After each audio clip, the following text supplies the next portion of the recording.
Halo Sobat Noken, Halo. berjumpa lagi dengan Torang dalam Noken Show, ngobrol bareng KPPN. Pada episode kali ini akan kita bahas terkait dengan press release APBN sampai dengan 31 Maret 2023 nih Sobat Noken. Pada kesempatan kali ini telah hadir Kepala KPPN Nabire, Bapak Dede Daman. Halo. Silakan Pak disapa Sobat Noken Pak. Ya, halo sahabat Noken semua. Ya, sampai jumpa lagi dengan acara Noken kita kali ini, yaitu terkait dengan press release APBN sampai dengan 31 Maret 2023. Iya. Kemudian narasumber dari Kepala KP2KP Nabire, Pak Agus Triyono. Halo Sobat Noken, berjumpa kembali dengan saya dengan Agus Triyono dalam acara Noken terkait kinerja penerimaan dan pelayanan KP2KP Nabire. Baik, terima kasih Pak. Mungkin langsung saja nih Pak, seperti episode sebelumnya sudah kita bahaskan terkait dengan press release APBN. Kalau tidak salah terkait dengan penyaluran anggaran pendapatan dan belanja negara nih Pak. Kan KPPN Nabire menyalurkan APBN sebesar 8,2 triliun ya Pak. Betul, tahun ini ya. Mungkin secara detailnya nih akan kita bahas lebih lanjut sudah sejauh mana sih penyerapannya sampai dengan bulan Maret ini Pak. Mungkin silakan Pak Dede. Baik, terima kasih Mbak Lala ya atas pertanyaannya, bagus sekali nih. Juga mungkin ini informasi ya untuk semua sahabat Noken terkait dengan pengelolaan APBN di KPPN Nabire untuk semester triwulan 1 tahun 2023 itu sampai dengan 31 Maret 2023. Emang kita dalam target, sebenarnya kita diberi target untuk sampai dengan triwulan 1 itu penyerapan untuk belanja pegawai 20% Mbak Lala ya. Kemudian belanja barang itu 15%, belanja modal 10%, dan bansos itu 25%. Nah, sampai dengan 31 Maret kita sebenarnya di bawah target Mbak Lala untuk penyerapan ya. Untuk belanja pegawai ini sekitar 18%, kemudian yang kita serap ya sampai 31 Maret, kemudian belanja modalnya 17%. Itu belanja modal di atas target ya, harusnya 10%, dia tercapai 17%. Belanja barang itu. Belanja barang harusnya 15%, tercapai 17% di atas target. Nah, cuma belanja modal memang kita masih di bawah, harusnya 10%, tercapai 5% ya.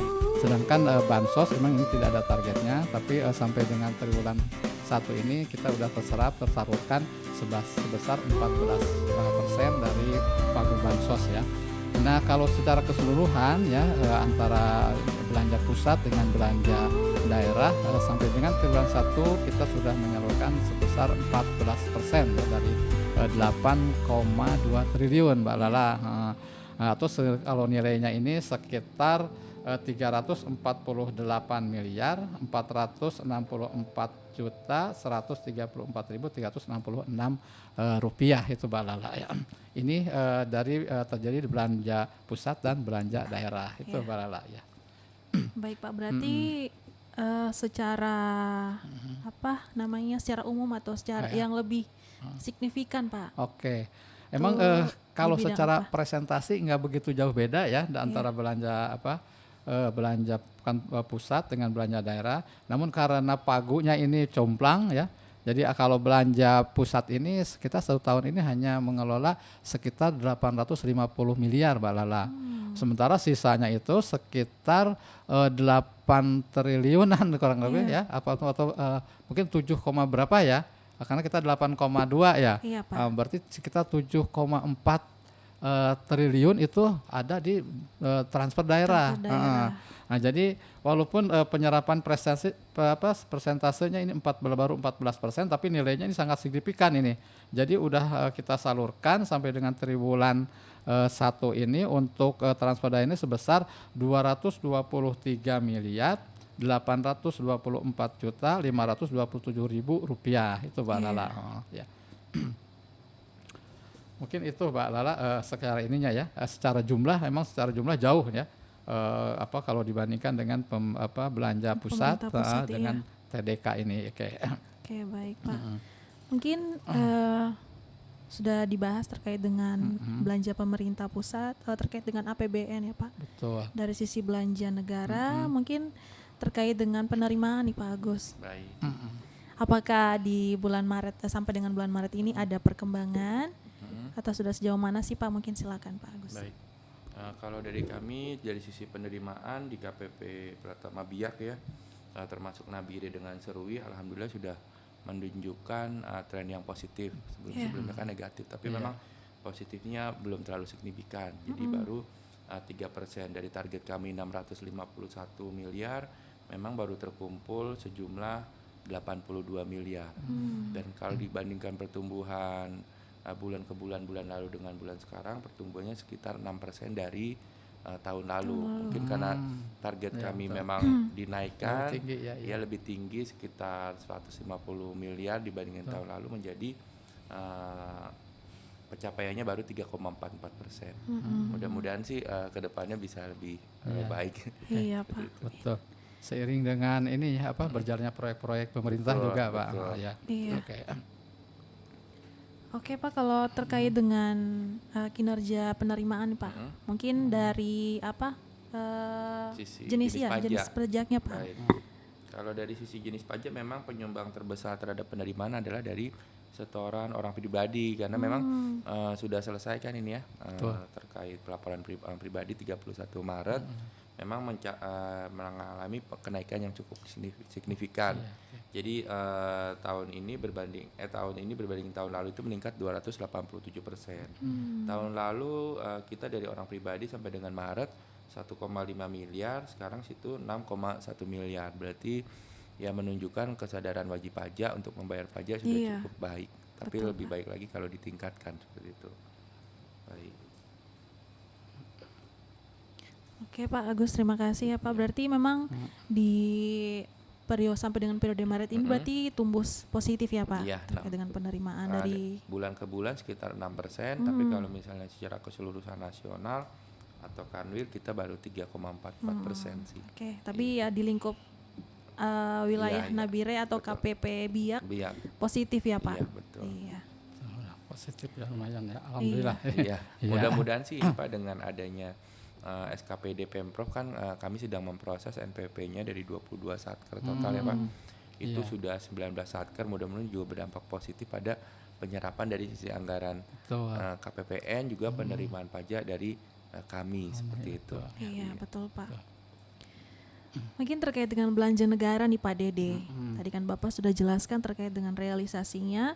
Jika kita lihat dari progres per jenis belanjanya nih Pak, terdapat belanja bantuan sosial yang sudah mencapai realisasinya 100% pada bulan Maret ini Pak.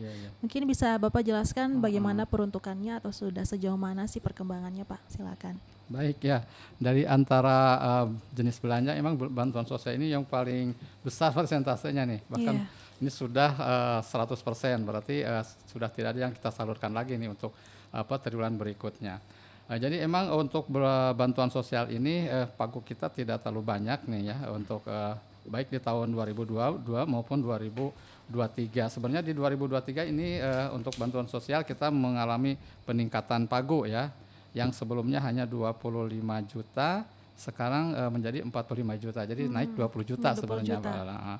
Nah dari 45 juta ini alhamdulillah di triwulan 1 kita sudah salurkan semua nih kepada yang berhak ya, yaitu ini peruntukannya pertama untuk bantuan sosial berupa PIP ya, PIP TK Madya ini ya, tingkat madya sebesar 11 juta 250.000 ini Pak Lala. Iya, Pak. Kemudian yang kedua ini untuk belanja bantuan sosial berupa PIP tingkat TKAD ya, TKAD sebesar 33 juta 750.000 rupiah. Nah itu. Jadi untuk tahun 2023 ini bantuan sosial emang diperuntukkan hanya untuk dua itu, Mbak Lala ya.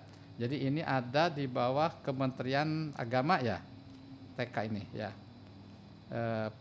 Kementerian Agama yaitu pertama untuk bantuan sosial program Indonesia Pintar ya, itu TK Madya sebesar 11.250.000 dan untuk bantuan sosial juga sama ini untuk program Indonesia Pintar juga ini TKAD sebesar 33.750.000. Jadi semua sudah tersalur sebesar 45 juta rupiah ya. Iya Pak. Ya, oke. Semoga dengan pencapaian atau realisasi sebesar 100% ini Pak bisa Betul. dimanfaatkan dengan sebaik-baiknya ya Pak ya. Betul, ini terutama Terkait untuk dengan- para penerima ya, karena Iya. biasanya kan dari kalangan yang istilahnya kurang mampu ya untuk ini pembiayaan sekolah. Nah ini mudah-mudahan ini dimanfaatkan sesuai dengan peruntukannya gitu Mbak Lala ya. Iya Pak. Biar anak yang menerima ini juga kedepannya menjadi harapan bangsa ya, menjadi Iya, dapat betul, sekolah dengan baik gitu kan. Dengan mendapat bantuan ini tentunya diharapkan mereka bisa terpenuhi kebutuhan sekolahnya itu Mbak Lala. Jangan sampai ini disalahgunakan juga oleh orang tua gitu kan, ya memberi anak kita ngasih kepada anaknya untuk kebutuhan sekolah, nggak taunya diberikan untuk keperluan yang lain. Nah ini kan apa istilahnya tidak membantu untuk mencerdaskan kehidupan bangsa. Ya. Iya Oke. betul Oke. Pak. Ya. Balik lagi nih Pak terkait Oke. dengan kinerja penerimaan. Tadi kan Pak Agus sudah jelaskan terkait dengan penerimaan dari per jenis Jenis pajak. baik. Iya. Iya. Mungkin coba dijelaskan lagi kepada Sobat Noken nih Pak terkait dengan penerimaan per sektornya. Oh baik. Iya.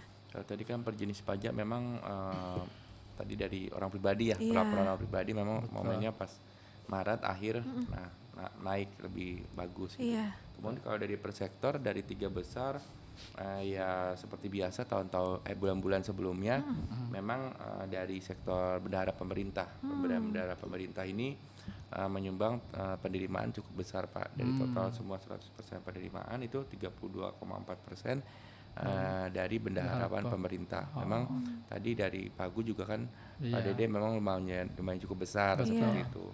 Kemudian yang kedua adalah perdagangan besar barang-barang. Memang kalau kita perhatikan sejak Nabire menjadi ibu kota provinsi ini ya. jadi rame. Mungkin perdagangan kan jadi Lebih, ya. lebih berkembang seperti itu. Banyak Pak. usahawan Banyak baru, Pak, ya. usahawan baru itu mempengaruhi dari setoran pajak dari sisi perdagangan. Kemudian juga sejalan dengan transportasi nih Pak. Dari sektor transportasi juga menyumbang 14,2%. Jadi 3 besar itu memang sangat relevan karena ketika barang diperlukan banyak di sini otomatis kan Iya, ada distribusinya ya. distribusinya Iya. meningkat Iya, itu pajaknya juga pasti harusnya juga sejalan seperti itu. Iya.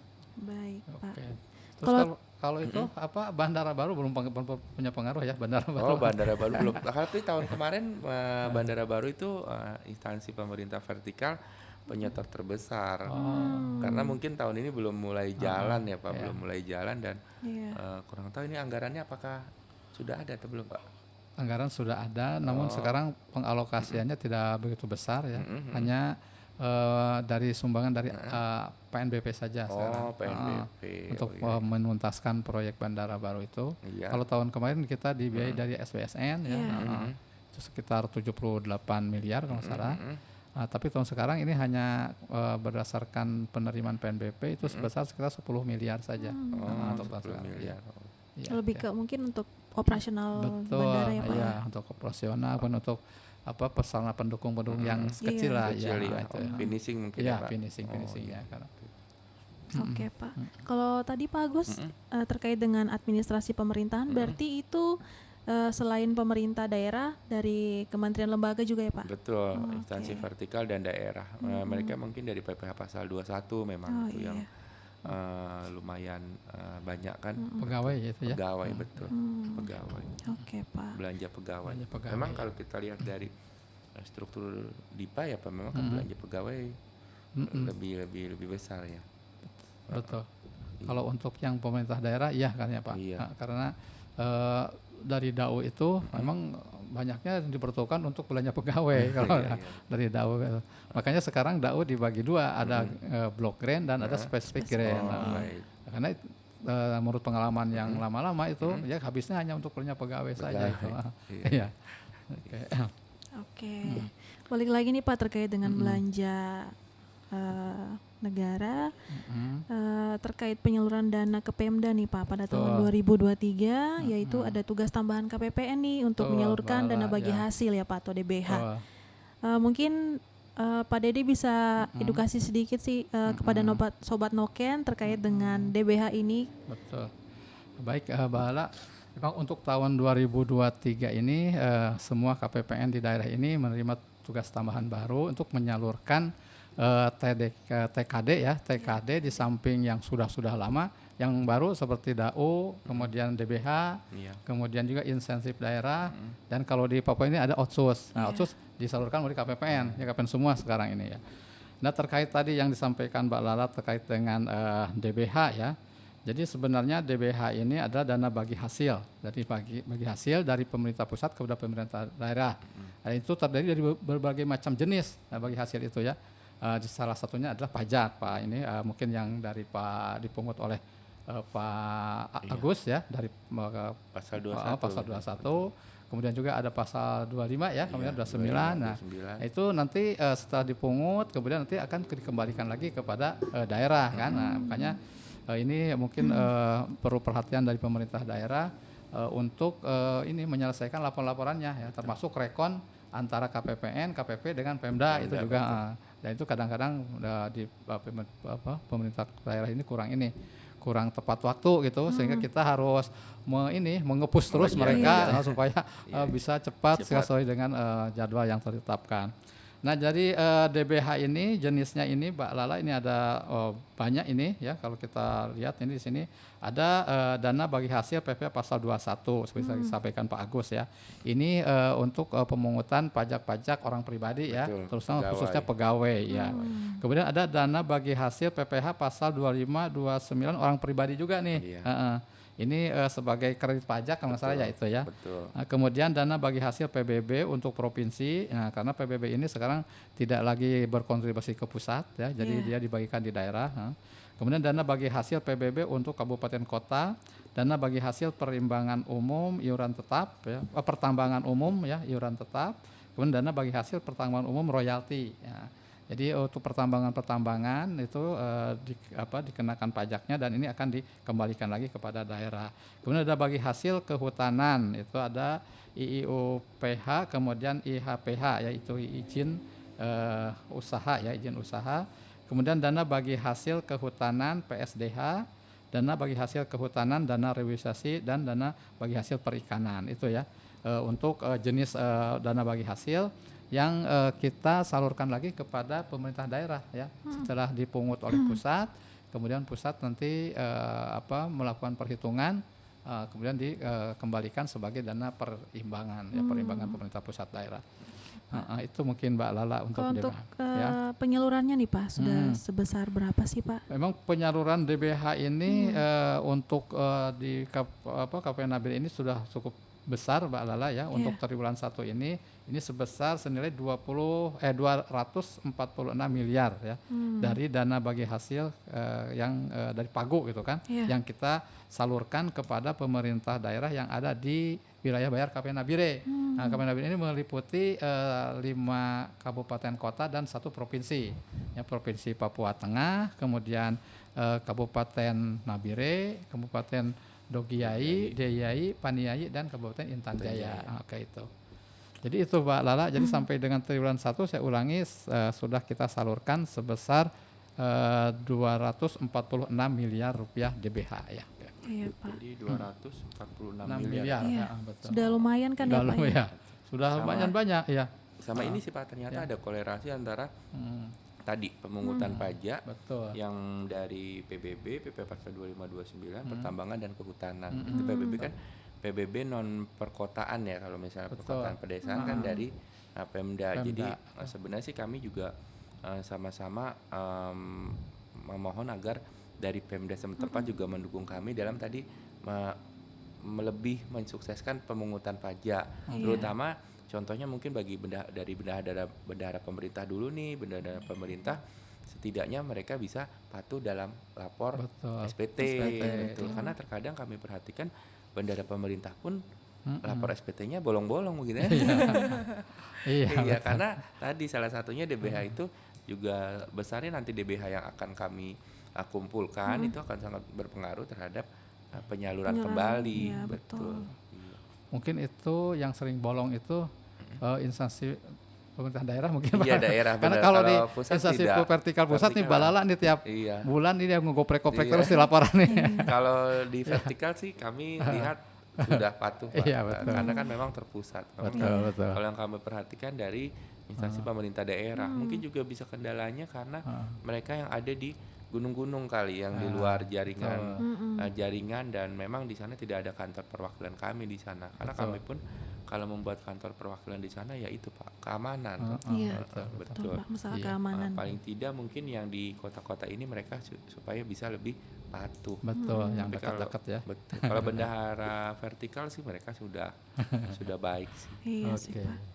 Tapi terkait dengan upaya mitigasinya pasti sudah dilaksanakan kan ya Pak ya? Betul, kami sudah ada IG, ada YouTube, kemudian kami juga ada spanduk-spanduk kalau gitu kan. Betul. Iya.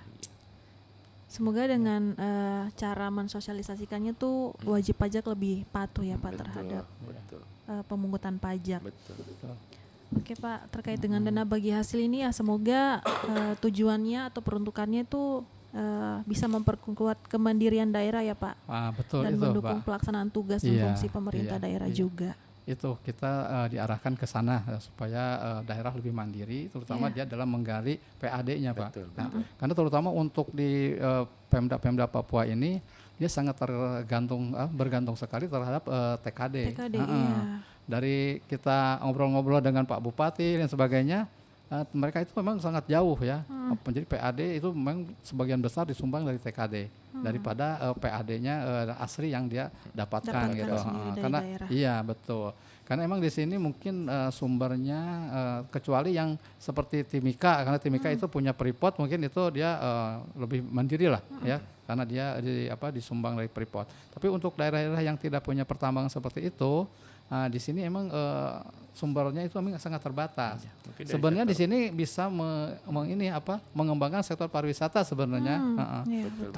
Namun mungkin itu tadi terkait dengan masalah keamanan, sehingga wisatawan itu juga enggan lah berkunjung ke sini. Iya. Nah ini mungkin perlu edukasi nih kepada masyarakat ya, supaya dia welcome untuk menerima masyarakat di luar Papua, mungkin itu ya. Iya. Mungkin di sisi lain ini juga Pak terkait dengan transportasinya juga mungkin. Juga sama, Iya. karena sih mahal juga terutama Nabire nih. Kayaknya terus pasti paling mahal ini jalur Nabire Jayapura atau Nabire Timika kan ya. Karena kita masih dilayani oleh pesawat ATR. Iya, kan, ya. betul. Oke, melanjutkan topik tadi nih Pak terkait sekarang ini kan sedang hangat di perbincangan terkait dengan THR nih Pak. Betul, ini kita sebulan lagi menjelang Lebaran nih Iya, Mbak Lala nih. betul Pak. Gimana Mbak Lala, udah nerima THR belum nih? Sudah Pak. Sudah, aman kita ya. Aman kita, Pak Agus sudah, Pak Agus. Sudah. Alhamdulillah. Oke. Nah, kan sedang hangat nih Pak di kalangan PNS, di Polri terkait dengan pembayaran THR. Untuk realisasinya Pak, mungkin bisa dijelaskan ke Sobat Noken nih. Baik, Mbak Lala, ini memang penting sekali ini terkait THR ya. Makanya ini mungkin PSC Aprilis ini juga kita harus tayangkan sebelum kita libur nih, Iya, Pak. biar masyarakat mendengar ya. Jadi bagaimana KPPN menyalurkan THR khususnya untuk para PNS dan PPNPN ya. Nah jadi untuk THR tahun ini emang kita menyalurkan kepada PNS, Polri, TNI, serta PNPN ya. PPNPN itu berupa namanya tunjangan keagamaan. Iya. Untuk sampai dengan tanggal hari inilah ya, hari ini sebenarnya kita udah 100% Mbak Lala ya, menyampaikan menyalurkan THR khususnya yang gaji ya kepada seluruh pegawai negeri dan PPNPN 100%. Nah kalau kita rinciannya nih ini saya dari data dari seksi PDMS ini dapat untuk PNS-nya ini jumlah penerimanya sekitar 2071 orang Mbak Lala. Dengan jumlah SP2 dia 51, kemudian jumlah realisasinya sekitar ini 7.378.8.300 rupiah ya. Ini untuk PNS. Iya. Kemudian untuk P3K-nya ini kepada 9 orang, karena di sini P3 masih sangat terbatas Pak Agus ya. Jadi hanya 9 orang, kemudian satu SP2D dengan nilai 30.204.800 rupiah. Sedangkan untuk PPNPN-nya ini kita salurkan kepada 199 orang ya, dengan SP2D 34, kemudian jumlah nilainya 756.071.466 rupiah. Kemudian untuk tunkinnya, ini tunjangan kinerja, ya THR kinerja. Ini sebenarnya THR kinerja ini dibayar 50% dari THR pokok kita, sesuai dengan PMK 39 tahun 2023 ya. Ini kita salurkan kepada 438 penerima dengan 20 SP2D dengan nilai 800 miliar 800 juta ya. Iya. 800 juta 284.966 rupiah itu Mbak Lala ya. Oke, Jadi Pak. alhamdulillah sampai dengan sekarang tanggal 18 ya kita sudah menyalurkan 100% untuk THR-nya kepada para PNS. Jadi selamat menikmati para PNS untuk berbelanja menjelang Lebaran nih. Iya, Pak. Alhamdulillah Iya. ya, Pak ya. Oke.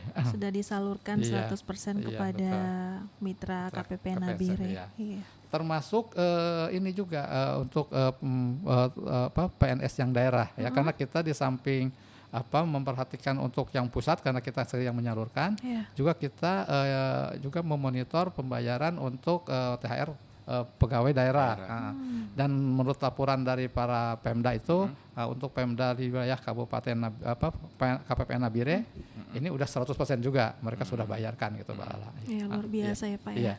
Jadi Walaupun jangka waktu untuk targetnya itu ditentukan kan ya, Pak ya. iya, Maksudnya untuk realisasinya itu betul. bisa tercapai 100% kan luar biasa Pak betul, kinerja itu, KPPN. Betul, kita diupayakan lebih cepat lebih baik lah gitu, Iya. kita prinsip kita kan, Betul. supaya mereka pun bisa lebih menggunakan lebih baik, menikmati Iya. lebih cepat gitu Apalagi kan. kalau dibayarkan sebelum Lebaran kan lumayan kan ya Pak Itu ya. betul Pak Lala. Bisa untuk belanja bisa untuk kebutuhan. belanja, Iya. Oke, bisa merayakan hari raya dengan sukacita lah, bergembira lah. Betul Pak. Oke Mbak Lala. Oke itu Pak mungkin. Dede. Iya. Mungkin selanjutnya terkait dengan penerimaan nih Pak. Tadi Pak Agus jelaskan bahwa di bulan Maret itu kan ketentuan terkait wajib pajak Betul. orang pribadi ya Pak. Betul, betul. Sudah sejauh mana sih Pak terkait dengan SPT tahunan di Di KP2 KP KP Nabire? Nabire. Iya. Baik, tadi yang menyambung dari Pak Dede karena THR sudah dibagikan, otomatis pajaknya juga dibayarkan. Oleh karena Iya. itu Harus tadi ingat iya, pajaknya. iya. dari pajak orang pribadi pun pada saat Maret memang tadi meningkat 200%. Kemudian ya salah satu kami untuk menyokong terkait pelaporan SPT tadi terkait pembayaran THR dan lain-lain yang telah kami lakukan, itu tadi kami sudah melakukan pendampingan terhadap pelaporan SPT orang pribadi sampai dengan Maret. Kemudian kalau untuk sampai dengan April ini juga kami menyarankan agar tidak lupa untuk badannya untuk lapor SPT tahunan pula begitu kan. Terus yang program khusus buat kami adalah mengawal terkait pembuatan NPP SKPD Pak, karena ini memang kami memang usahakan secepat mungkin sepanjang memang sudah sesuai dengan ketentuan perpajakan yang berlaku. Iya. Betul, dari tadi total 22 SKPD yang ada di Pemprov Papua Tengah, alhamdulillah sudah 19 SKPD. Dengan itu kami harapkan pun kedepannya penyerapan mereka lebih bagus ya Pak, dari sisi anggaran, kemudian pajak yang disetor juga lebih cepat. Lebih cepat, seperti iya, itu. Pak. Itu sih ya. Kalau penyampaian SPT tahunan orang pribadi kan di Maret Pak. Iya, Kalau untuk badan ada rentan waktunya nggak Pak, atau sama seperti orang pribadi? Oh, kalau badan itu sampai dengan akhir April ini, dan kebetulan bertepatan dengan libur ini, Iya, gitu kan. betul, Pak, libur Jadi Lebaran. Panjang ya. jadi Iya. sebelum libur saya harapkan agar untuk SPT badan bisa dilaporkan Laporkan lebih secepat. cepat, betul. Karena lumayan nih dendanya kalau tidak lapor atau telat, Oh, 1 gitu. juta. Waduh. 1 juta per satu kali pelaporan. Berarti kalau SPT PPH Ya, badan itu kan Itu badan ya. jadi 1 tahun sekali kan dia wajib lapor. Nah, kalau misalnya lewat dari April, Mei lapornya atau tidak lapor kena denda 1 juta. Tapi 1 juta itu nanti setelah kami terbitkan namanya surat tetapan pajak. Sama seperti begitu pun tadi dengan bendahara-bendahara atau orang pribadi, Iya. ketika dia tidak lapor SPT lewat dari Maret, maka kena denda per pelaporan 100.000. Atau ketika dia tidak lapor pula gitu kan. Nah, Saya baru tahu nih Pak Agus. iya, jadi iya. ada memang ada dendanya yang kami terbitkan. Biasanya karena memang wajib pajak mungkin merasa nanti aja, tapi Iya. ternyata sudah sampai 2 tahun gak lapor-lapor, kami terbitkan kan 2 juta gitu kan. Kalau orang pribadi berarti kan tiba-tiba 3 tahun tidak lapor kami terbitkan 300.000 gitu kan. Iya. Oke, Pak. Itu. Semoga sampai dengan April ini atau dipercepat lah ya. Betul, Terkait dengan pelaporan. Betul. Apalagi kalau mepet-mepet kan kami sekarang sudah sistemnya online ya. Mereka kalau menyerbu di akhir-akhir hari atau lagi malam hari tuh ya lambat jadinya sistemnya. Nah, betul. Oke, Pak, terima Iya. kasih Pak atas penjelasannya nih Pak. Iya. Siap. Oke, mungkin terkait dengan kinerja APBN baik itu dari sisi penerimaan maupun belanja negara kita cukupkan ya Pak ya. Iya, oke. Siap, Mbak Lala. Terima kasih Pak Dede Sama-sama, sudah Mbak hadir Lala. pada Iya. kesempatan episode kali ini dan juga Ya. Pak Agus Pak terima Ya, kasih sama-sama, sudah terima hadir. kasih. Gimana Sobat Noken, episode kali ini kita sudah bahas terkait dengan kinerja APBN pada atau sampai dengan 31 Maret 2023. Sangat menarik kan ya. Mungkin Sobat Noken kita akan berjumpa kembali di episode selanjutnya di press release APBN di bulan April ya Pak. Iya, betul. Oke, sampai jumpa, sampai bertemu kembali Sobat Noken. Salam Salam. semuanya. Dah.